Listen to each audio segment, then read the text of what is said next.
Thank you for joining us, everyone. We're going to meet Laurie today, who quit her job and dropped everything 36 years ago to move to Egypt to marry a man she'd only met 14 days prior.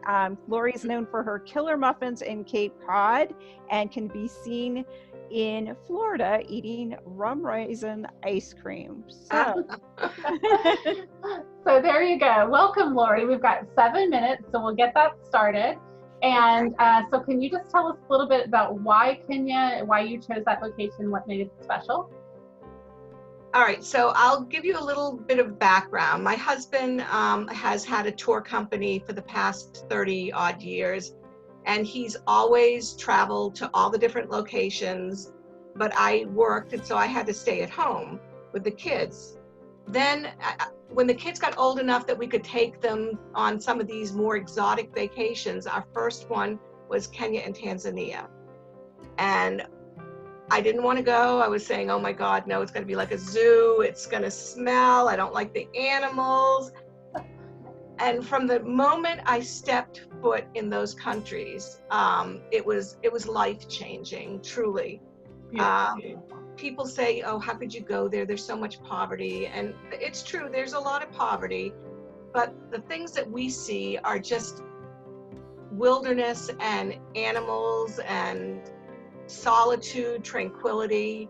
One of the most peaceful and I think real vacation that you could take. You're on an adventure, but you're on an adventure that isn't in the hustle and bustle of the city. And I mean, I love it. And I love looking at the animals and seeing them in their natural habitat. I mean, I don't know if you can see in back of me, but this picture was taken in Kenya at the Ark, which looks like Noah's Ark. And it has different levels, balconies that you can overlook the watering hole. And all different animals will come at different times of the day to go and drink in the watering hole. Wow. So whether that just looks amazing. Isn't it? I mean, look at it. It's just so calm. Yeah. So when you go to Kenya, do you spend any time in the communities? And can you tell us a little bit about interacting with the locals, with music, their art? Is there any of that at all, or is it really just... No, there is some. My husband is a big proponent of going into the villages and talking to the people there. So normally when we have a tour, we will ask our participants to bring items with them for the children. So pens, pencils, notebooks, things like that they can use for school, not, toys or anything like that. We want something that these kids might not have, and it's going to benefit them. So we would go into an orphanage or a school, and we would sit there with the kids, and sometimes we would sing with them because they would sing, or they would sing for us, sometimes dance, whatever the thing was, and then we would give them the gifts, and they loved them. I mean, it's amazing.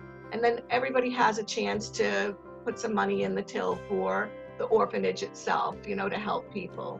Right. So, right. we do some interacting. I mean, it's not every day. We'll have 1 or 2 days set aside that we'll spend a couple of hours in different villages and different places. We'll go into a Maasai village and visit the chief and go into their dwellings and meet his wives and sample their jewelry and sometimes food. They make beautiful crafts there in different places. Wow. And so, yeah. Sounds fantastic. Did you find anything that was surprising, something that unexpected? Well, just that the people are so friendly there. I guess I wasn't expecting people to be as friendly and warm and inviting to foreigners. And I think that as long as you respect them, they respect you.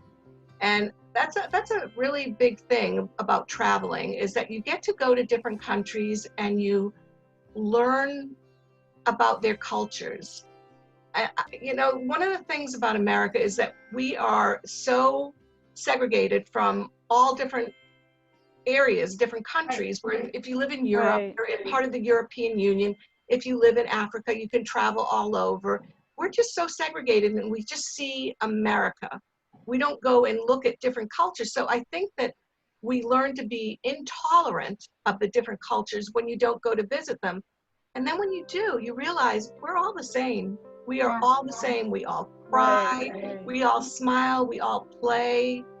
We're Yeah. exactly the same. They get married, have children, their children go to school, their children get married, they have grandchildren. No, we're all the same. Yeah, We're all fighting the same battle. Yeah. So, That's really beautiful.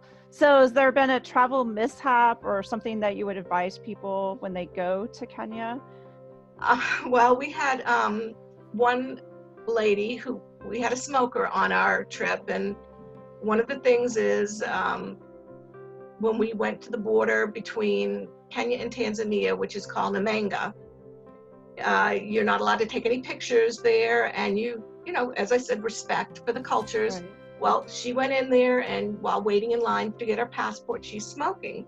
And the guy told her, you can't smoke. And so he actually hit her hand, which we were, you know, like, okay, don't touch.